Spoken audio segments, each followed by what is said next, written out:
안녕하십니까, 용서 목사입니다. 오늘 함께 나눌 말씀은 디도서 1장 10절에서 16절까지 말씀입니다.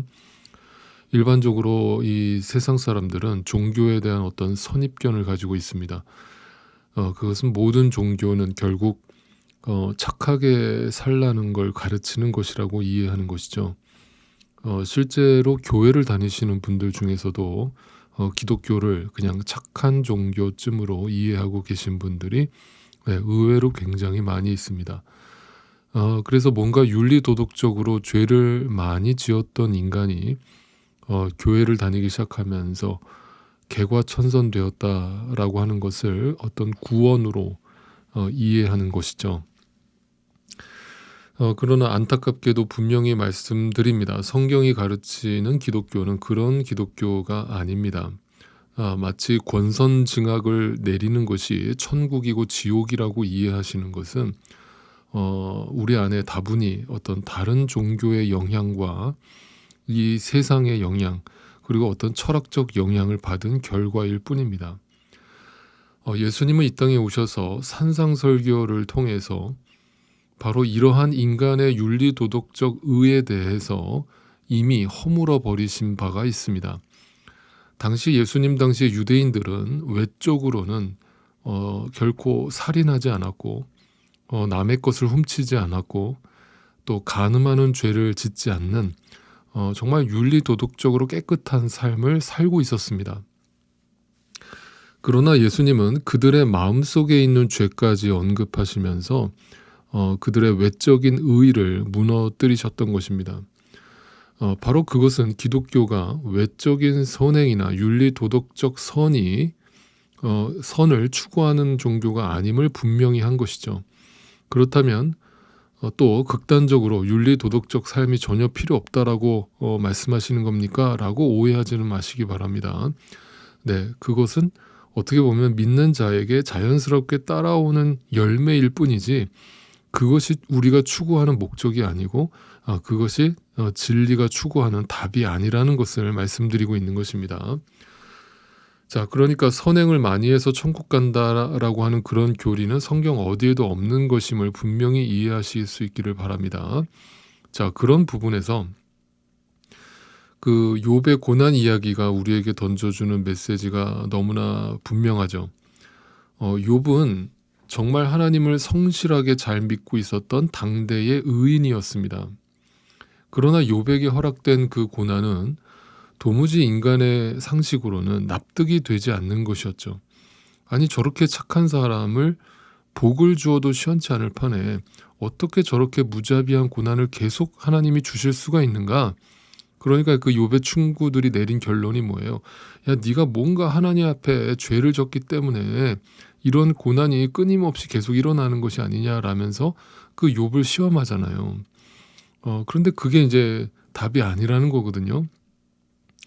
그러니까 욥의 결론이 결국 어디로 우리를 끌고 가는 겁니까? 욥은 행동으로만 바르게 살면 의인이라고 생각하고 있었는데 결국 내가 눈으로 하나님을 보지 못하면서 하나님을 잘 믿고 있다라고 여겼던 그 모든 것이 결국 나의 의였구나, 결국 그것이 죄구나라는 것을 알게 되는 것이거든요.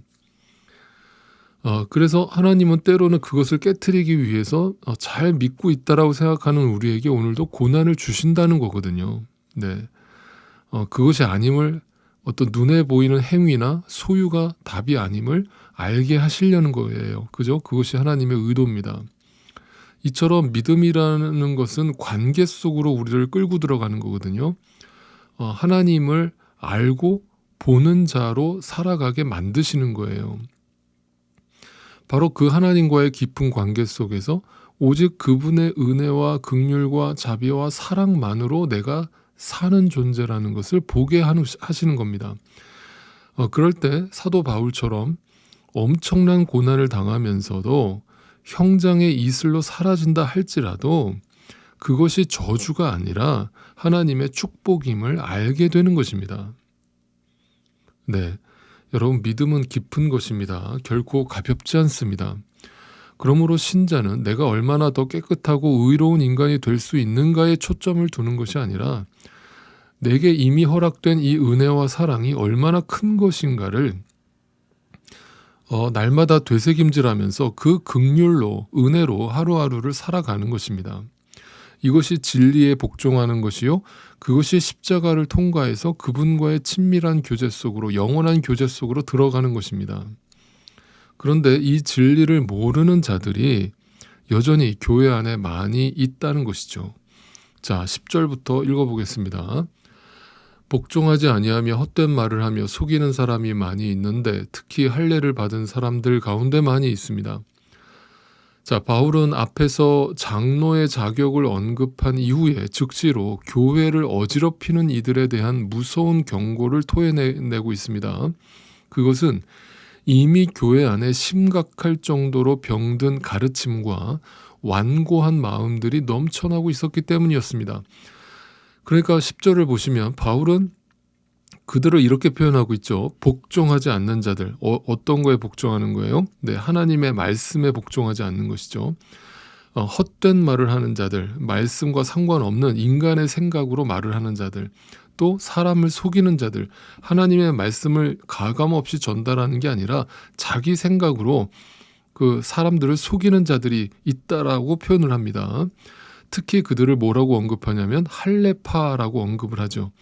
이 할례를 받은 사람들, 할례파는 당시 교회 안에서 유대적인 어떤 율법주의를 교회 안에 다시 들어오려고 어떤 그것을 강조했던, 그러니까 예수의 이름으로 구원을 받는 건 맞지만 그래도 너희는 반드시 할례를 받아야 된다. 할례를 못 받으면, 안 받으면 너희는 구원을 받은 것이 아니다라고 가르쳤던 자들이 있었던 거예요. 네, 그런 움직임에 대해서 사도 바울은 분명하게 경고를 하고 있는 것입니다. 11절, 그들의 입을 막아야 합니다. 그들은 부정한 이득을 얻으려고 가르쳐서는 안 되는 것을 가르치면서 가정들을 온통 뒤엎습니다. 자, 그들은 예수 그리스도의 은혜와 사랑만을 증거하는 것이 아니라 자신들의 배를 불리기 위해서 교회를 운영하며 예수를 믿어도 반드시 할례를 행해야 된다라고 하는 율법주의, 인간의 행위와 윤리와 도덕을 강조하는 그것을 끊임없이 반복하고 있다라면서 바울은 그들을 향해 아주 단호하고 엄격한 표현을 쓰는데 그게 뭐예요? 그들의 입을 막아라, 이렇게 강조하죠. 이 입을 막아라라고 하는 표현은 굉장히 과격한 표현인데요. 사실상 그들을 교회에서 내쫓아라라는 의미를 포함하고 있는 거예요. 자, 이런 부분에서 어떤 분들은 불편해 하실 수 있을 겁니다. 하나님의 사랑이라는 것이 모든 사람을 사랑하고 용서하라고 가르치는 것인 줄 알았는데 어찌 이처럼 편협해 보이고 단호해 보이는 그런 조치를 교회가 취할 수 있느냐라고 반문하실 수도 있습니다. 그러나 제가 다시 말씀드립니다. 여러분, 비본질적인 문제는 얼마든지 교회가 수용하고 포용할 수 있습니다. 그러나 진리를 훼손하고 다른 복음을 가르치는 이들을 교회가 절대로 품어서는 안 되는 것입니다.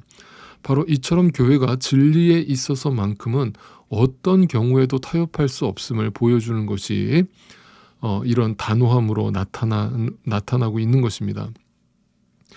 그래서 바울은 조금도 망설임 없이 더욱더 격앙된 표현으로 그들을 질타합니다. 12절, 크레타 사람 가운데서 예언자라 하는 어떤 사람이 말하기를 크레타 사람은 예나 지금이나 거짓말쟁이요 악한 짐승이요 먹는 것밖에 모르는 게으름뱅이다. 자, 여기서 그들은 거짓말쟁이다, 다시 말하면 하나님 말씀을 왜곡하는 자들이다, 악한 짐승이다, 사탄의 자녀다, 이 뜻이에요. 먹는 것밖에 모르는 게으름뱅이다. 그러니까 하나님의 영의 양식을 먹는 것이 아니라 거기에 부지런함을 내는 것이 아니라 그저 이 땅의 육의 양식에만 그냥 부지런함을 내는 영적 게으름뱅이다, 이 말이에요. 전혀 하나님 말씀을 알려고 하지도 않고 공부하지도 않고 관심도 없다는 거예요. 그리고 자기 생각으로 엉뚱한 소리를 하고 다니는 거예요. 막 신비적인 얘기하고 다니고 꿈 얘기하고 다니고 무슨 윤리적인 삶, 인간의 행위 같은 것들을 막 강조하고 있는 거예요. 자, 계속 읽어보죠. 이 증언은 참말입니다. 그러므로 그들을 엄중히 책망하여 그들의 믿음을 건전하게 하고 유대 사람의 허망한 이야기나 진리를 배반하는 사람들의 명령에 귀를 기울이지 못하게 하십시오. 네, 엄중히 책망하라. 그리고 교회의 신실한 장로들을 세워서 그들을 바른 교훈으로 가르치게 하고 진리를 배반하는 사람들의 명령에 귀를 기울이지 못하게 하라면서 네, 다시 한번 가르침의 중요성을 강조하고 있습니다. 여러분, 제가 다시 말씀드립니다. 교회 안에서 성경을 공부하는 것을 게을리하시면 안 됩니다. 여러분, 날마다 성경을 읽으시는 것뿐만 아니라 바른 교훈, 바른 교리를 통해서 성경을 바르게 이해하시는 것이야말로 이러한 잘못된 교훈에 빠지지 않는 유일한 길이 될 것입니다. 자, 15절. 깨끗한 사람에게는 모든 것이 깨끗합니다. 그러나 믿지 않는 더러운 사람에게는 깨끗한 것이라고는 하나도 없습니다. 도리어 그들의 생각과 양심도 더러워졌습니다. 그러니까 그들의 문제는 어떤 외적인 행함이나 윤리 도덕적 실천의 문제가 아니라는 거예요. 문제는 그들의 생각과 양심이 더러워져 있다는 거예요. 생각과 양심이라는 건 뭐예요? 네, 말씀을 향한 순수한 믿음을 강조하는 말이에요. 자, 순수한 믿음이란 뭐예요? 나의 의가 아닌 오직 예수 그리스도의 의를 의지하여 오직 주님의 은혜와 자비와 긍휼 아래에서 살아가는 것을 순수한 믿음이라고 하는 거예요. 네, 바로 이것이 아무리 외적으로 종교적 열심을 다하고 윤리 도덕적 삶을 실천한다고 할지라도 결코 그 속사람은 달라지지 않는 죄된 인간의 실체를 고발하는 말씀이라고 할 수 있습니다. 자, 16절. 그들은 입으로는 하나님을 안다고 말하지만 행동으로는 부인하고 있습니다. 그들은 가증하고 완고한 자들이어서 전혀 선한 일을 하지 못합니다. 자, 여기 선한 일이 또 나왔네요. 선한 일이 뭐라고요? 네, 구원에 이르는 일, 네, 복음, 순수한 믿음을 말하는 것이죠. 그런 자들은 입술로만 하나님을 안다라고 말할 수밖에 없는 것이죠. 그러니까 삶으로는 전혀 하나님을 아는 자로 살아갈 수 없는 것입니다. 자, 여기서 가증하다라는 이 말을 주목해 보세요. 구약에서 하나님께서 그 혐오하시는 우상 숭배적 태도를 가리킬 때 자주 사용되던 단어거든요. 그러니까 이게 뭐냐면 겉으로는 신앙을 말하지만 실제 그들의 삶은 자기라고 하는 우상을 숭배하며 하나님을 거부하는 상태를 일컫는 거예요. 자, 그리고 완고하다라고 하는 이 표현도 역시 주목해 보세요. 이것도 역시 어떤 단순한 인간적 고집을 말하고 있는 것이 아니라 회개를 거부하는, 즉 자신의 죄인됨을 끝까지 인정하지 않는 마음의 굳어짐, 즉 나라고 하는 자아의 확고한 신념을 말하는 거예요. 이런 사람들의 모습이 나름대로 교회를 오래 다녔다라고 말하는 사람들 가운데서 아주 자주 흔하게 나타납니다. 이분들은 나름대로 어디서 배웠는지는 모르지만 나름대로 성경적 지식도 있어요. 나름대로 어떤 그 노하우를 알고 있단 말이에요. 그러니까 그것을 잘못된 신념인데 그 잘못된 신념을 아주 확고하게 갖고 있는 거예요. 그러면서 나는 주님을 잘 믿고 있다라고 생각하는 거예요. 그러니까 이런 사람들은 아주 완고한 거예요. 끝까지 하나님 말씀을 거부하는 거예요. 그리고 이런 하나님 말씀이 선포될 때 그것이 자기의 생각과 다르면 그걸 거부해 버리는 거예요. 네.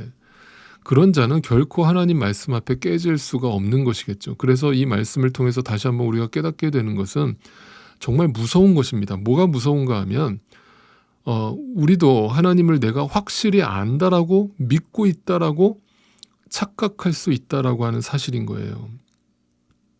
네, 정말 무서운 거죠. 그래서 다시 한번 그 예수님의 표현을 빌려드린다면 그날에, 마지막 날에 많은 사람들이, 절대 적은 사람이 아니에요. 많은 사람들이 나더러 주여 주여 하는 자들. 네. 그리고 내가 주님 앞에서 주님 내가 이것도 했고 저것도 했고 얼마나 많은 일들을 하지 않았습니까? 라면서 자기 의를 드러내려 할 거라는 거예요. 그러나 주님은 그들을 전혀 알지 못한다라고 말할 거라는 거예요. 네, 그것이 우리가 될 수 있다라는 얘기를 성경이 하고 있는 겁니다.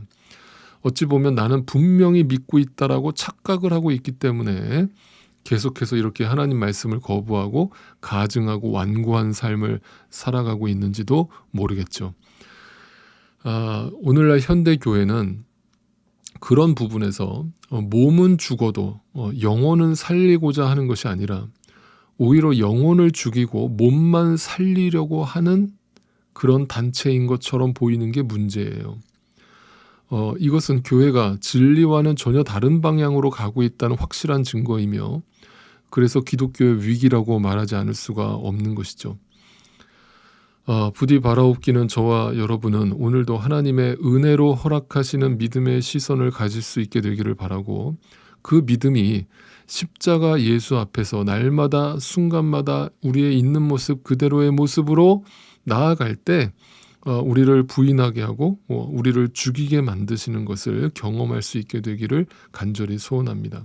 그리고 오직 그분의 놀랍고도 기이한 그 보혈의 은혜를 있는 그대로 믿고 받아들일 수 있게 되기를 바랍니다.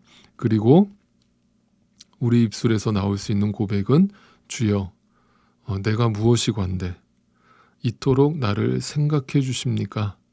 라고 하는 그 감사와 감격의 찬송의 고백만이 우리 안에서 흘러나올 수 있게 되기를 간절히 소망합니다.